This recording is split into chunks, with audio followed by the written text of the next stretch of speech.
যদি আপোনালোকে অমৃত বৃক্ষ আন্দোলন এপটোত ফটো আপলোড কৰোঁতে ইমেজ ইৰো select image was has location metadata যদি অপশ্যনটো পাইছে তেনেহ'লে আপোনালোকে ফটো আপলোড কেনেকৈ কৰিব এইটো বিষয়ে মই ভিডিঅ'টো সম্পূৰ্ণকৈ জনাই দিছোঁ। মোৰ ভিডিঅ'টো যদি শেষলৈকে চাই থাকে আপোনালোকে ফটো আপলোড কৰিব পাৰিব। যদি এতিয়া আপলোড ফটোত ক্লিক কৰিব, আপলোড ফটোত ক্লিক কৰি দিয়াৰ পিছত এনেকৈ আহিব, এনেকৈ অহাৰ পিছত অপেন গেলাৰী কৰিব, অপেন গেলাৰী কৰাৰ পিছত এনেকৈ কৰিব। এনেকৈ যদি আপোনালোকে GPS কেমেৰাটো ফটোখন যদি এনেকৈ চিলেক্ট কৰি দিয়াৰ পিছত এইটো আপোনালোকে ক্ৰপ কৰি ল'ব।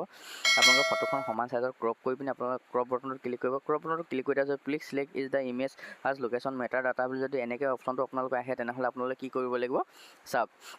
যদি আপোনালোকৰ যেতিয়া অমৃত বৃক্ষ আন্দোলনৰ ফটোখন আপোনালোকে প্লে ষ্ট'ৰ এপটোত গৈ যেতিয়া ফটোখন আপলোড কৰিব, আপলোড কৰাৰ পিছত যদি place select image was has location meta data যদি আপোনালোকৰ ফটোখন লোকেশ্যনত মৰা হৈছে যদিও আপোনালোকে লোকেশ্যনটো ইয়াত আপোনালোকে লোৱা নাই, ফটোখন আপলোড লোৱা নাই, তেনেহ'লে আপোনালোকে অ'পেন কেমেৰা ক্লিক কৰিব। অ'পেন ক্লিক কৰি পিনি আপোনালোকে এলাউ কৰি দিব। এলাউ কৰি দিয়াৰ পিছত আপোনালোকে এইটো ৱালেছ ইউজ থিছ এছ বুলি এনেকৈ অপশ্যন আছে, তাত আপোনালোকে ক্লিক কৰি দিব। এই কেমেৰাটো প্ৰথম উলিয়াই ল'ব। কেমেৰাটো উলিয়াই পিনি আপোনালোকে এবাৰ বেক হৈ যাব। বেক হৈ যোৱাৰ পিছত অ'পেন গেলাৰী কৰিব। অ'পেন গেলাৰী কৰাৰ পিছত আপোনালোকে ইয়াত যিখন ফটো আপোনালোকে আপলোড দিব বিচাৰিব সেই ফটোখন আপোনালোকে ইয়াত চিলেক্ট কৰি ল'ব। চিলেক্ট কৰি আপোনালোকে ক্ৰপ কৰিব, ধুনীয়াকৈ ক্ৰপ কৰি পিনি আপোনালোকে ক্ৰপ বটনত ক্লিক কৰি দিব।